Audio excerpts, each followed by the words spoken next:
ये राम का नाम जिसने भी गाया, आज तो राम भी कई बना दिए भाई। तुलसीदास जी ने उसको सरल कर दिया।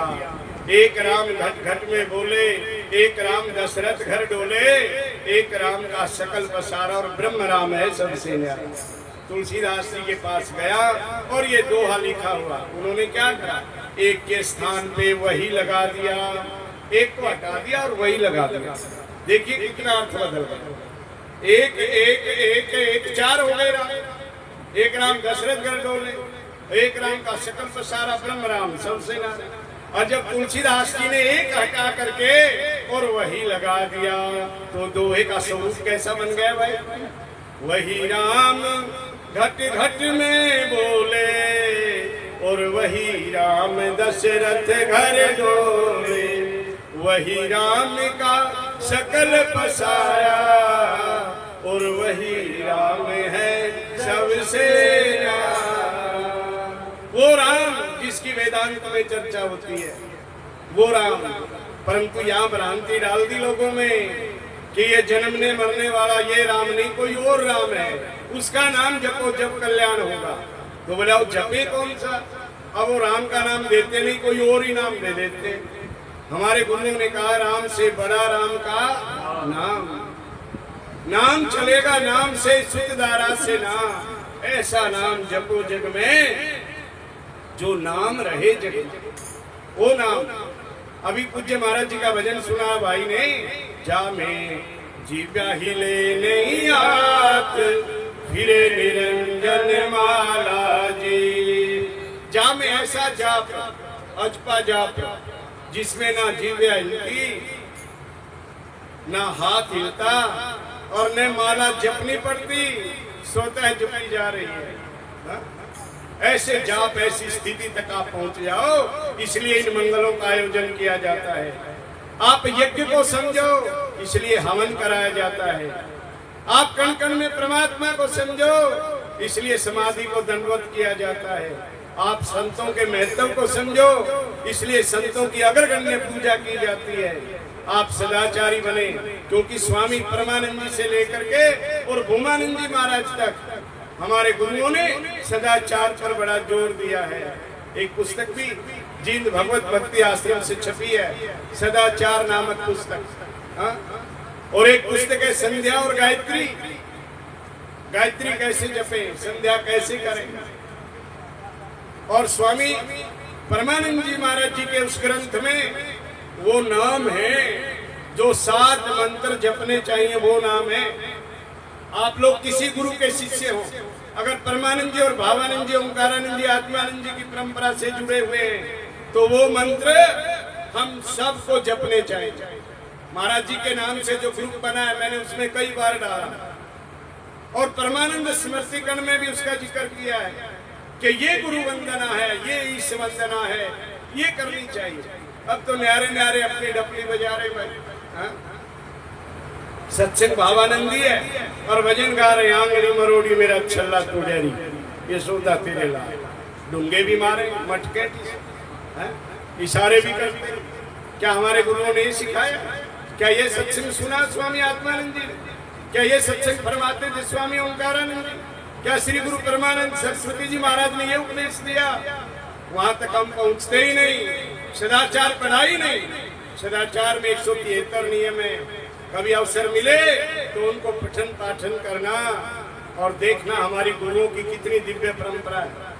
और यदि चमत्कार की बात है तो परमानंद स्मृतिकण पढ़ना और पूज्य स्वामी परमानंद सरस्वती जी महाराज, जिनकी परंपरा के आप और हम सब हैं, हमारे परम गुरुओं ने क्या क्या चमत्कार दिखाए हैं, क्या क्या घटनाएं घटी हैं। सभी भक्तों ने अपने अपने समय का वर्णन किया है। वहां की एक घटना ईगरा की भी लिखी हुई है। उसमें एक भाई कह रहा था कि सूर्यानंद जी तो भावानंद जी की महिमा बढ़ाने के लिए परमानंद जी का जिक्र करते हैं। परमानंद जी ईगरा कौन ही गए?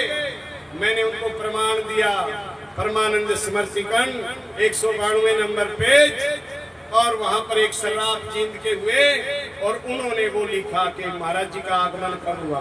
वो लगते की 8वें, वो लगते की अष्टमी को श्री महाराज जी ईगरा पहुंचे।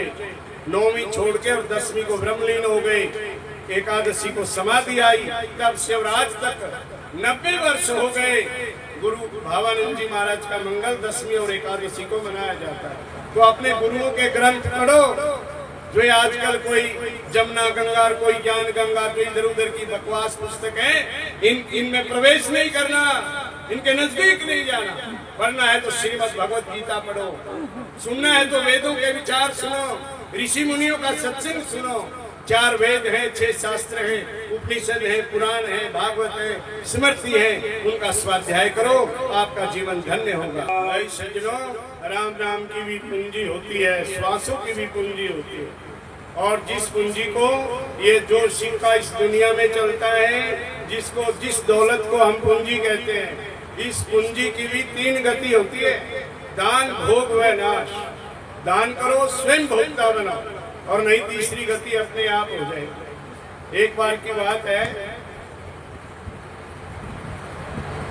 भगत किशनलाल परवर जी एक भजन सुना रहे थे, बंदे कर ले कर से दान, एक दिन यही समाना जी।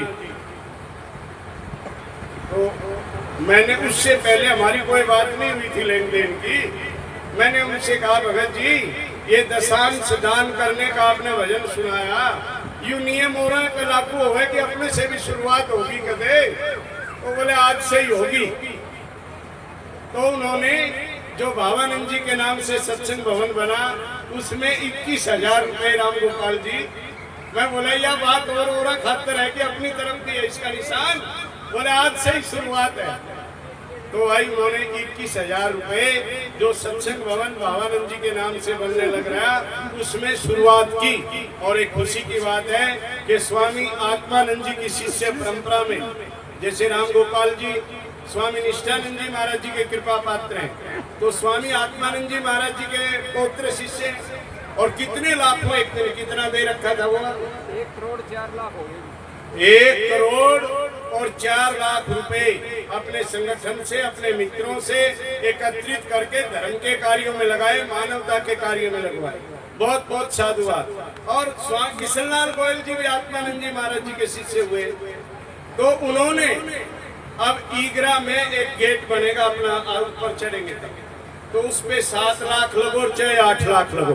देवेंद्र ने, महेश ने और सारा परिवार ने, स्वामी आत्मानंद जी के शिष्य है ना सभी, मिल करके उन्होंने कहा जी ये गुरु महाराज की तपोभूमि पर एक गेट बनवाओ ईगरा, और ये हमारे पिताजी किशनलाल गोयल के नाम से बनना चाहिए। तो भाई ये गुरुओं की कृपा है। 3 गति, दान, भोग व नाश।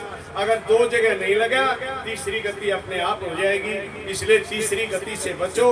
अपने माता पिता के नाम से, गुरुओं के नाम से, कहीं गौशाला में, कहीं अनाथालय में, कहीं बेसहारा बच्चों के लिए, कहीं शिक्षा के लिए, कहीं मंदिर में संत सेवा के लिए, कहीं भी हो, वो सुपात्र अच्छी जगह लगना चाहिए। और इसी श्रृंखला में हमारे श्री कुलदीप जी जांगड़ा जीएम साहब का भी बढ़ चढ़ करके सहयोग रहता है आश्रम में, ब्रजमोहन जी का भी, हमारे विष्णा पंडित जी का भी, सभी का। ये हमारे गुरु परंपरा के स्थान है।